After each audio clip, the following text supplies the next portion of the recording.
Yo, what's going on everyone? Guiding Light here, back with another quick First Descendant guide. In this one, I'll show you guys how you can defeat the genetically enhanced Greg clone.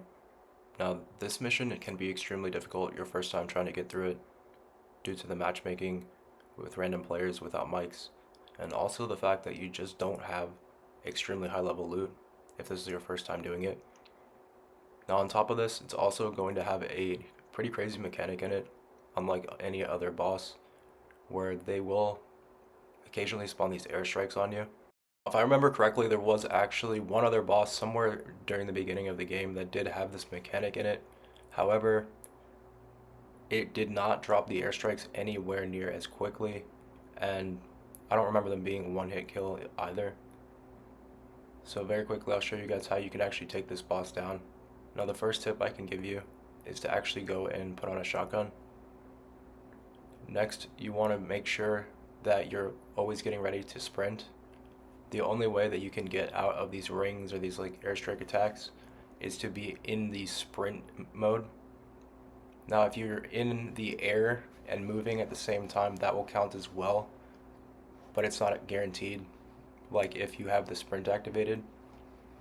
So what you want to try to do is deal as much damage as you possibly can to the boss. And as soon as he calls in those airstrikes, you want to continue to do damage maybe for 1 to 2 seconds.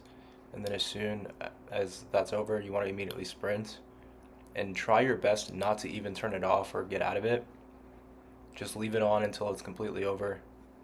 If you can, make it back to the boss as soon as the strike is over, so you'll have as much time to deal damage to him. This is where having either a shotgun or a high fire rate SMG or scout will definitely help to take them down quicker. Also, keep in mind when you're getting close to the boss, you can pop all your abilities to try to deal damage quicker. Also, if you're running a class like Bunny or any of the classes that will increase your movement speed after using an ability, maybe try to save that up for when the airstrikes are about to come through. So once you take down his first health bar, just like a lot of other bosses, there's going to be these orbs you have to take down. However, his airstrike attacks will begin to come through a lot faster. As you can see there, he actually took our entire team out in just one blast. When these attacks are coming in, you want to do your best not to stand next to each other.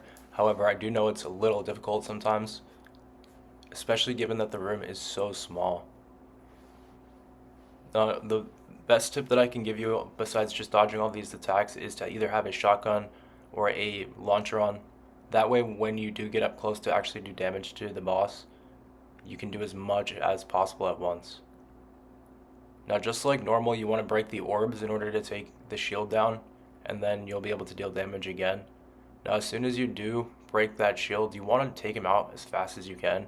This second wave can be pretty brutal, and the airstrikes can come down even faster, it seems, the lower that you get his health down. So this is why I chose to run the shotgun, because I knew it had the highest damage output of any weapon that I had. Now, this can be the same if you have a launcher or something that will do burn damage over time. So just make sure that as soon as these attacks come in, you do your best to try to sprint away. Even when you do your best, though, there's a good chance that he's going to take you down at least once. Now, that's all you really have to do to defeat this boss.